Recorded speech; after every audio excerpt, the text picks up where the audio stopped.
All right, just to confirm for my listeners who I have on the phone here, it is the one and only Iman Faith. Am I saying that right? Kind of. It's all good, but it's Iman Faith. Iman. See, that's my Munja Cake white guy accent coming out there. And Iman and I go way back, so I should have known better than that.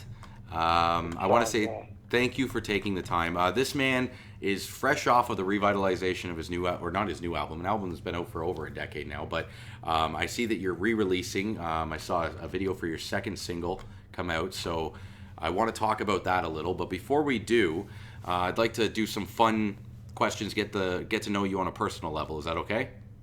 Yeah, absolutely, man. Okay, I gotta ask: are you still in the food industry, or your family?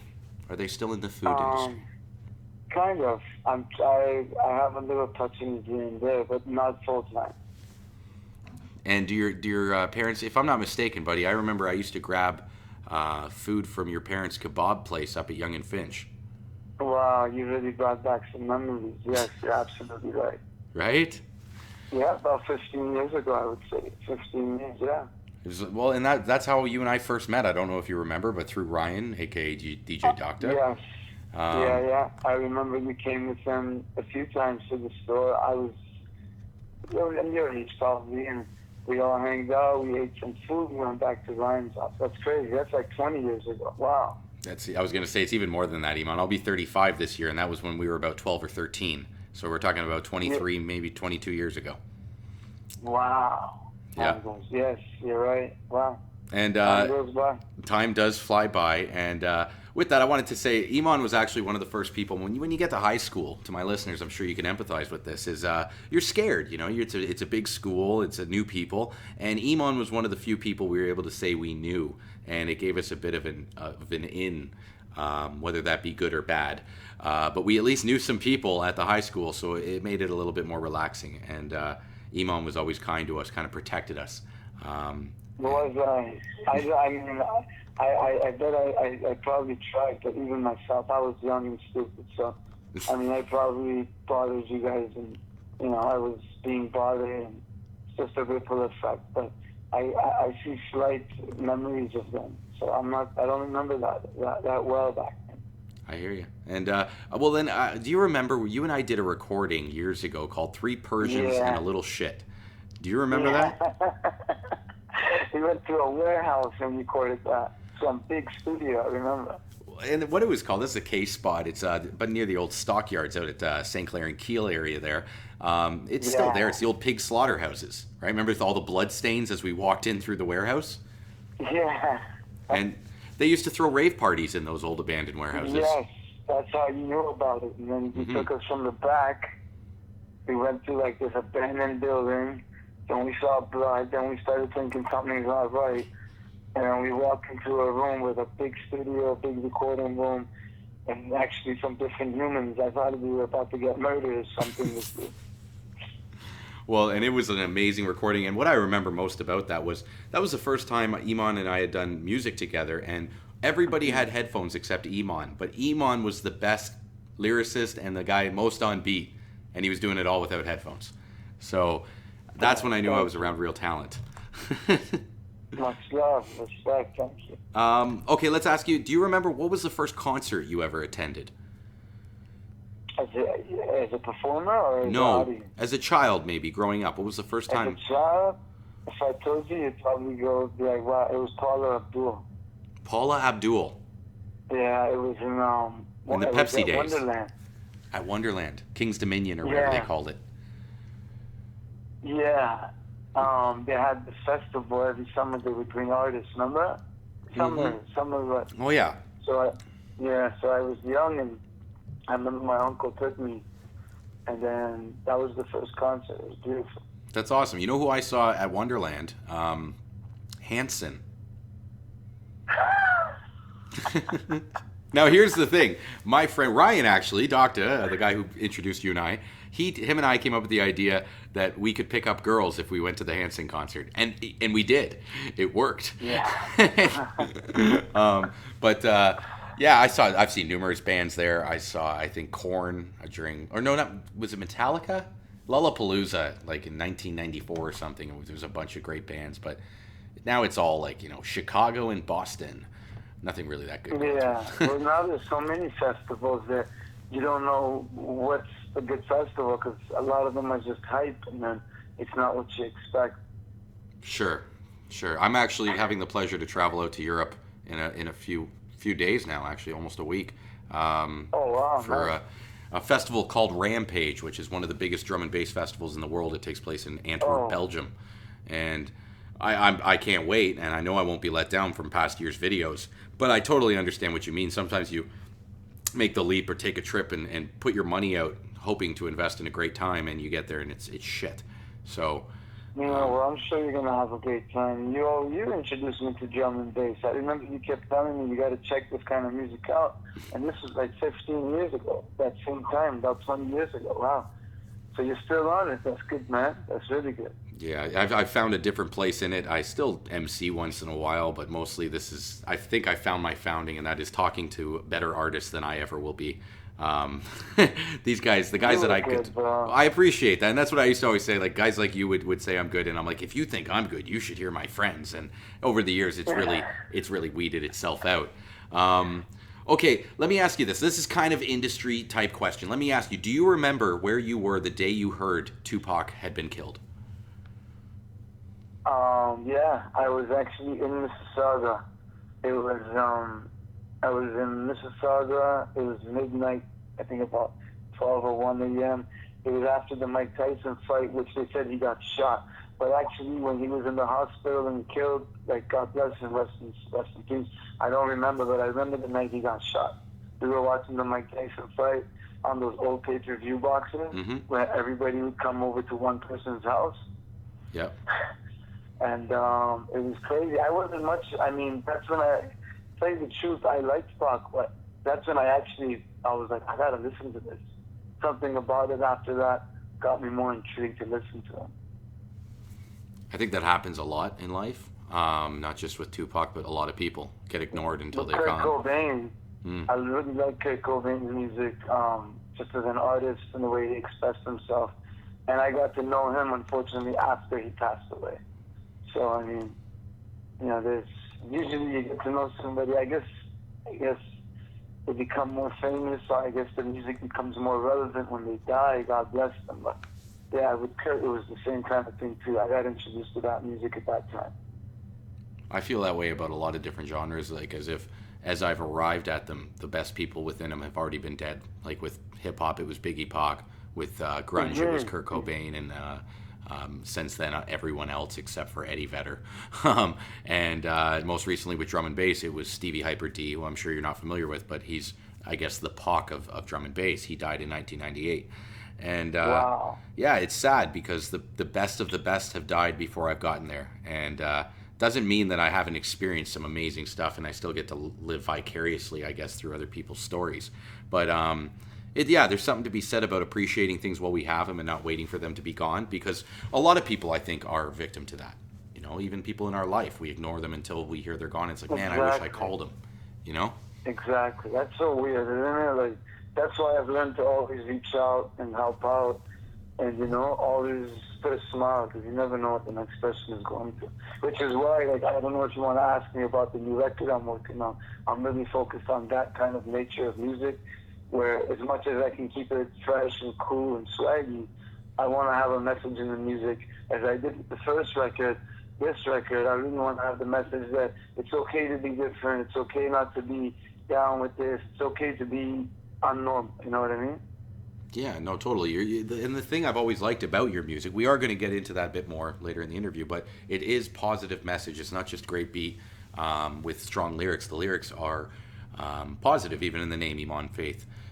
It's a positive Thank you, name. bro. Okay, without dragging too much into this topic, where were you when you heard that Biggie had passed away? Do you remember? I don't remember. I'll be Okay. honest. I can't front. No, and that's fine. Okay, so then that drags me into my next question, which is I see you as more of a lyrical poet, and in that sense, I see you as a rapper. I see you as someone more like a Tupac Shakur. I see Biggie Smalls more as like a host or an MC, spelling his name and getting the crowd going. So I would have expected you to know more about Tupac than Biggie, but I have to ask you: do you think there's a difference between MCing and rapping? Not necessarily, because I guess one thing is being not nervous and being able to talk and engage in the crowd, which a rapper cannot do, but an MC can do. It's got its strengths, but I don't think there's much difference. If you can talk to the crowd, you should be able to express yourself. And I guess when it comes to writing the music, either you're writing it yourself or not, you better, what you're saying, you better feel what you're saying, because otherwise they won't feel it. So I don't see much of a difference, but I guess an MC is more of a person that engages. Then you got an artist that's more of a poet. They're more in the corner, quiet, but they express themselves lyrically. But I think they still mesh together. You need one to make the other. I like your answer. Let me ask you this then. What inspired you to want to create sound? Not just listen to music, but create your own? What inspired me? A lot of things inspired you to do a lot of things. And I think my way of like I would go across the world if I could and help out just to leave a good example. But I can do that with my music if I really want. And I learned that through Pac. As much as he had his bad days and his good days, his influence was really good when he wanted to be good, and that inspired me. That really said, wow, this guy's talking about something that nobody's talking about. And if you still hear, it's not just him. There's a whole bunch of artists, but he was really specific to the to the black sheep, to the outcasts, to the ones that were not, again, they were not in the in crowd. And that inspired me, because I think it takes a leader to take that approach. Anybody can jump on the wagon and say blah, blah, blah. But it really takes somebody to switch the story up and say, hey, have you seen this side? And that inspired me. So I would say, yeah, I mean, music inspires me. Pac's music really inspires me. But other people, the simplest things that I see every day can inspire as well. Sure. And what would you say, other than Tupac Shakur, are your biggest influences? Musically? Musically. Or just overall? You know what? Give me overall, Iman. I really, really, really like Deepak Chopra, Wayne Dyer, like these self-growth kind of guys that I got engaged with and listening to. Besides Tupac, there's a lot of, there's a gentleman right now that, I look up to him because I see that he's successful, and I don't look at his money as success, but I look at, where he is in life, and I actually approached him and I'm like, how are you happy?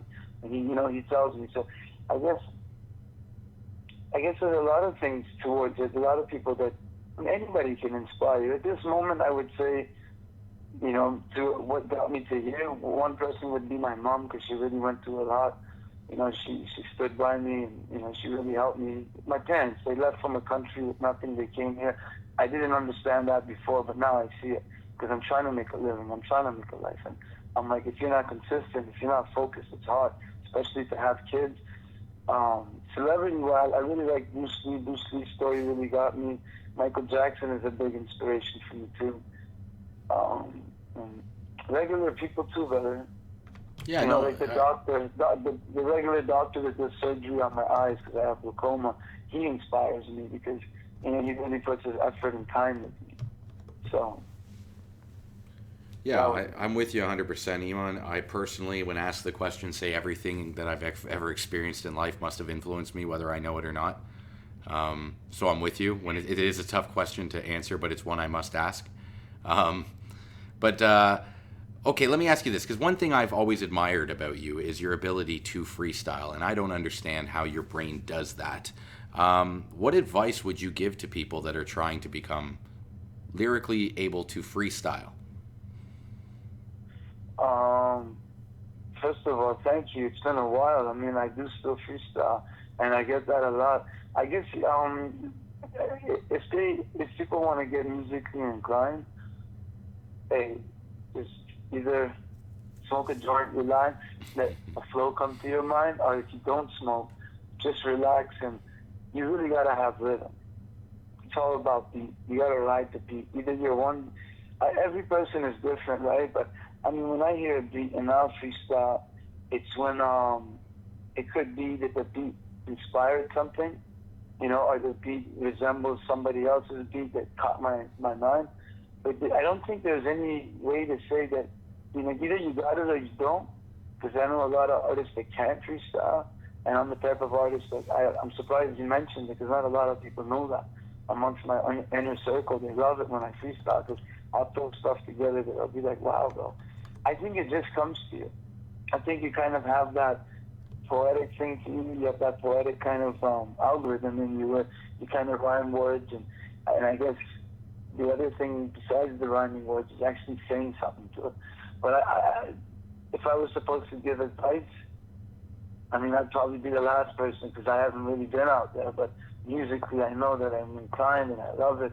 Just there's no right or wrong with it, right? So anything could be a freestyle. This conversation could be a freestyle. So I mean, there's no wrong. As long as you feel good doing it, do it. That's the biggest thing. What I noticed watching you is there is a lack of fear, there's a confidence, and there is definitely rhythm.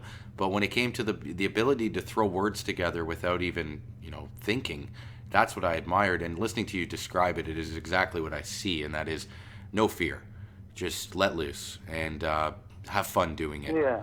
Yeah, exactly. Just be careful what you say sometimes. I used to live in New York before, and a lot of my friendship, like, I grew up, when I moved there, I was in my teens. I was like 16, 17. I didn't know anybody.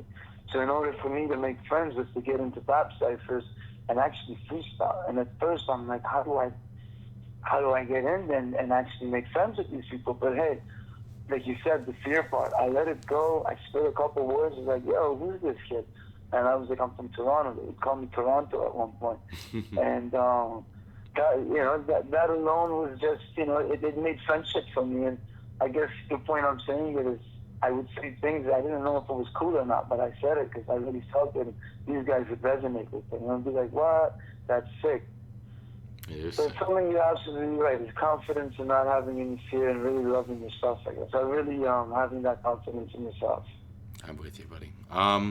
What changes would you say you've noticed in the scene from the day you entered to where we are today? In the music? Specifically, let's say the Toronto hip hop scene.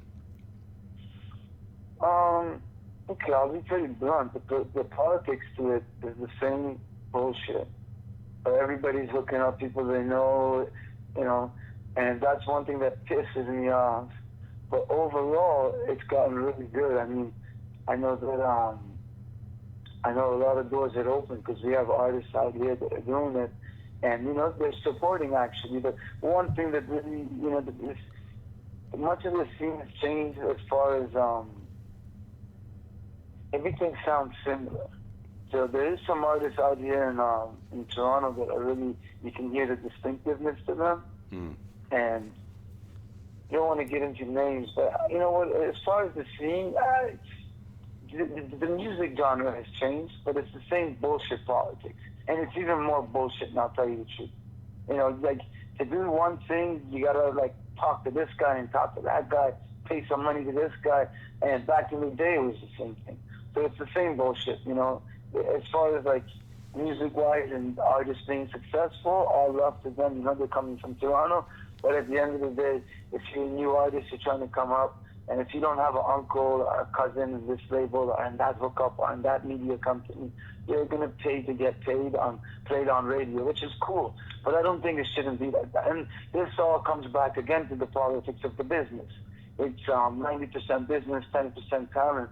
And you can see that with the artists, because I can point out 50 other artists that I know are better, but it's just, meeting the right person or having the right contact, and that's it. So it's still the same bullshit. Same bullshit. Well, and you know what? When I speak to artists from all types of different genres, and we hear this political game that's played, I hate to hear people are being, not getting paid to play, but we're actually paying to be played. That is backwards to me. Of course, it's been like that, and it will always be like that because it's a business. That's the only way. Maybe nobody has exposed this, but there's so many people that know each other that are proving certain things that are going through, and it's all like, fuck. I'm a perfect example. How much money did I put into the Canadian industry? Like, this is where I get upset. Music business, from my own money. I didn't go after any grants, and when I came to grants, they wanted to give me a $5,000-$10,000 grant when I sold 8,000, 9,000 records, and I got in the and I got approved, and I got in the criteria to get approved for 150K. But no, somebody else got it because somebody else under the table was showing love to somebody else, and it's like that. And I've realized this from leaving music and doing other business, and I don't like it because it's not honesty, and honesty doesn't go away, doesn't go far away. Okay, Iman, I got to ask because you're bringing up a very specific incident. Is that through factor grants? This is for grants, and even besides grants, this is regarding grants, but even besides grants, like, everything is under the table kind of side deal. Somebody shows love to somebody, and that's the politics where a poor artist that's really putting his heart in, his music is good, will never get a chance. And it's once in a blue you'll find an artist like that. Like, an example is The Weeknd is a great artist. If he didn't fall in with the right people, I don't think they would ever support this kid. But The Weeknd he's an amazing artist. What do you think of Drake? What is your opinion of Drake? Drake is amazing. Drake, pure talent, because the guy worked hard. You can tell. And so I know here's the thing. But sorry, Iman, sorry to cut you off. But then, so you're naming artists that have made it through, that haven't necessarily just stuck at the bottom. What do you think it is about them that separated them from the rest of the bunch, other than talent? Man. What is that? Persistence, and they stuck around until somebody heard them. But Drake's situation, I know he went through a hard time, because I know at one time the politics of it was bugging this guy too. But you know what? He preserved. He went out of Canada. He got that connection, and then the support came all of a sudden. Just like The Weeknd, for years he was great. He also, he met with the right people, and they introduced him to the right people, which made it happen. Otherwise, it's like a machine, right? That's why with my stuff, I don't really want to get to that. I want it to go on that natural route where hopefully it comes to the right ears. Because at the end of the day, you can funnel $1 million, but you need the right people, I think. You really need the right people and the right team. And it's not necessarily people that work on the inside of the industry, but people that, are sharp like you, are clever like you, and, they believe in you, and, they persist, they're consistent with it. It is a team effort, and I've said often, like, just because a lot of people try and do it on their own as indie artists, and I'm like, look, even if you press and distro your album yourself, trust me, you'll make mistakes. But let's say you get record albums put into stores and they agree to stock. They're not going to put it at the front of the shelf. They're going to put you in the, I'm Vivid, so I'll be in the V section. Who's going to go into a store, go look in the V section for? So you got to pay for marketing. Have you seen the costs of marketing now? That whole effort needs to be a team, and when you have a team, they need to be vested because they know that their investment will be their bottom line as well. So the more money they make for that artist is the more money they pocket. And when you have that whole thing going on, that does add up to a successful venture. We just got to hope that somebody invests in you. More people, because I've seen it happen before. In my opinion, the pinnacle for Iman Faith, in my opinion, was 2002. Is that safe to say? You see where it starts from? I would say it was like 2006, because that's when I was traveling. I did a brand new mixtape with Clinton Sparks. It was hot. I remember I was in Vegas. I was selling that mixtape on the street. So you see 2002 for you, but for me it was really 2006 to 2010, which the last concert I did, we had a packed house in Hershey Center with Jay Sean. Nice. But again, I was very close to doing, nobody knew. We were working out a deal with Akon. It didn't go through. Then we were talking with, I forgot, another label that just wanted to fund the project, but it didn't go through. And unfortunately, it's like that. You can't be stubborn. You can't have a bad attitude. For a while I was like, damn, it didn't go. Why? But now that as you get older and as you see other people's success, you see people get successful, the next day they break. There's really longevity in just being a good person and being happy. Because look, now I got like this whole different vision of doing the record. And this time I'm not doing it for any kind of clout or any kind of money. It's really for myself, to please myself, to change some minds, if I can reach 2-3 kids. And, and the project is coming together naturally itself. Okay, so let's talk a little bit about this project. So I saw and I mentioned that you have revitalized the album. It's 11 years old, but you are working on a new album. When do you expect to have that out? So it's funny because on this new album, the name of the record is called Plus. It's only about, it's like, this is what I've got to draft down. So I'm working with the new management out of Europe, which it's just one or two, it's one guy with his partner. I've never met these guys. We've only worked, but this is what I mean. It's coming out naturally. I did a few songs with them for records, some records they released out in Europe, and it really went well. And they have the same kind of idea that I do as far as for the record. And when I went to them with it, they are providing all the beats.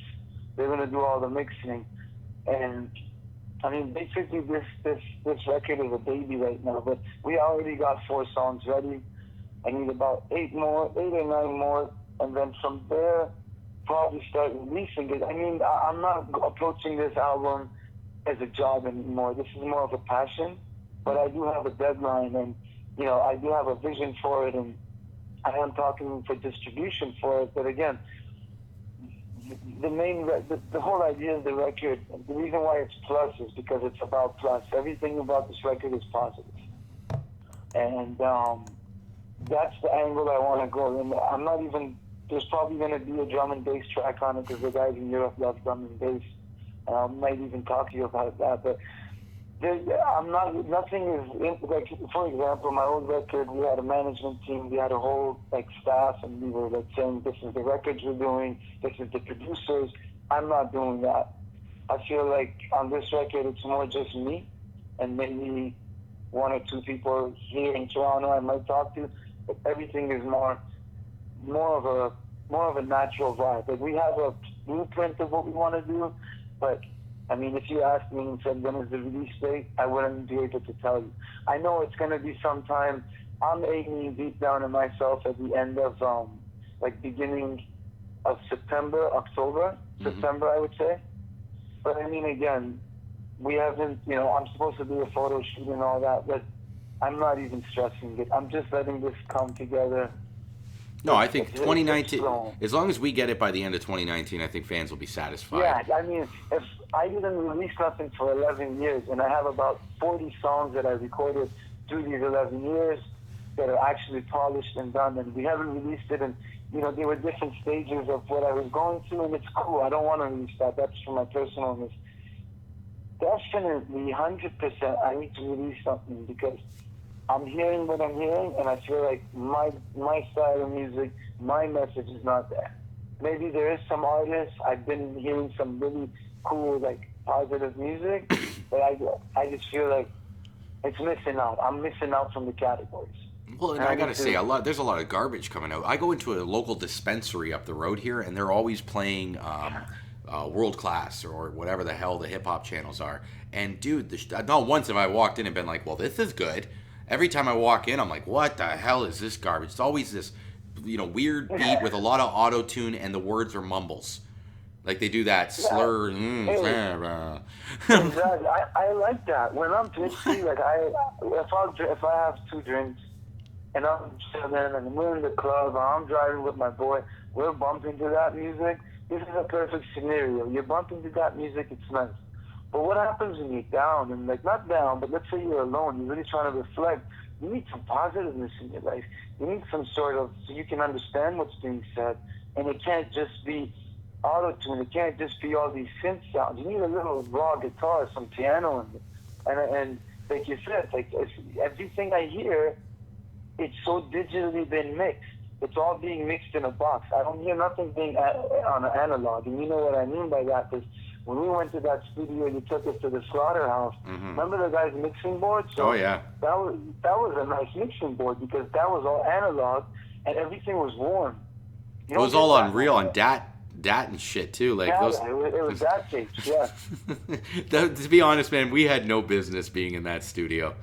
No, we didn't, bro. We didn't even use it. We basically all stood in one room. And the thing is, we used it as an MC room. But if you remember, there were all those instruments we could have played. Right. But we were way out of our league. And to this day, I don't think I've ever been in a studio as professional. No, I shouldn't say that. I recorded with Glass Tiger, and those guys use a pretty professional studio. But that was and it was like we described at the beginning, where you're going through this ominous warehouse of blood-stained floors, and then you walk into this utopian studio. It's like, whoa, yeah, what the hell? Yeah, that was a big studio. It was huge. And you know what? Those were fun days. We had a lot of fun doing that. As a matter of fact, your profile photo, I just commented on it on Facebook, is the guys. It's Camille, Babik, yourself, some other person who's a redhead. And I'm like, oh my God, it's almost three Persians and a little shit. Like, it's the I crew. was trying to figure out what you mean by that, because I know that you go by little shit. I'm like, I don't see little shit. I'm like, does he mean Ben? That's Ben. That's one of our. You know Ben? Do I know Ben? Yeah, Big Ben. He used to come by Hayes. Well, actually, he moved to Miami now. But well, yeah. the thing it was if I'm not mistaken, the name's Babik, Camille. Is that Kamal? Camille? Yeah. And then yeah, yourself. So I remember when we Yeah. started it, I went, "Yo, we're gonna get rolling with three Persians and a little shit." Yeah, Like three men and a little baby, right? Wow, those days are good, man. But okay, I got two final questions for you. They're fun ones, so please just have fun with them. Sure. If you could create a Mount Rushmore for the hip hop industry, who would your four faces be? You already know the first one. Of course, we all know it's Paula Abdul. The first one would be Pac. All right. I would put Biggie, because Biggie definitely, he deserved it. He really had flow. He really had heart. Because some of his songs, if you hear him off the Ready to Die album, you can feel it. Like, this guy, as much as he was emceeing and hosting, he was saying that catchy phrases, So I will put a picture of Pac, Big. I know it sounds crazy if I said this. I would probably put either Prince or George Michael. This is a hip hop Oh, it's just hip-hop. Mount Rushmore, and you're putting up George Michael and Prince. We go Pac, Big. Give me 1 second now. Big Pun. All right. Definitely, I love Big Pun. And I gotta give it up for, what was it? Hold on. There's one that I'm thinking You know of that what? you haven't said, and I was really thinking or hoping you would throw this guy up there, but I'm not going to say him until you finish. Who is it? Say I it. can't say. I can't influence your fourth. No way. You got to come up with one on your own, sir. Man, there's so many people. We got Pac, Big Pun. There's another big. I'll give you that hint. One more big. Big L. There it is. Yeah. That's who I would have put. Big L, yeah, okay, yeah, we'll do Big L. Why not, man? That's who I would have put. But to be honest, there's so many you could put up there. You know what I mean? There is. Like, I would have put I the whole know. Wu-Tang Clan. Pick four guys. I would have put up Tribe Called Quest. I would have put up. There's so many you could have gone through, and I would have been fine with. But Big L was the one I was thinking right when I asked the question. But okay, the final question. This one, as a Canadian, I hope you have fun as well. If you could put 5 items in a vault that would encapsulate our Canadian culture, what would the 5 items be? You got some crazy questions. That's what it's all about, buddy. It's about having that's fun. it. All right? I'll put some maple syrup. Okay. I would put a root sweater. All right. You can put it. Here's the thing. You could put a whole city in there. You could put a whole township. You could put a whole industry. Oh, okay. You know what? I'm not really there anymore, but I would put a log cabin, and I would put like a beautiful scenery of like Vancouver or somewhere up north here. Sure. I usually go up to, really chilled out stuff like that, and maybe a marijuana leaf. That's perfect now. And you know what I think when you said like the pictures, I'm thinking, do you remember Group of 7? Which one? The Group of 7. They're a group of landscape artists. They were around in the 17th and 18th century, I believe. They painted a bunch of landscapes all across Canada. They're very famous Canadian artists. No, something I'm gonna look into, because I know Group of 7, eh?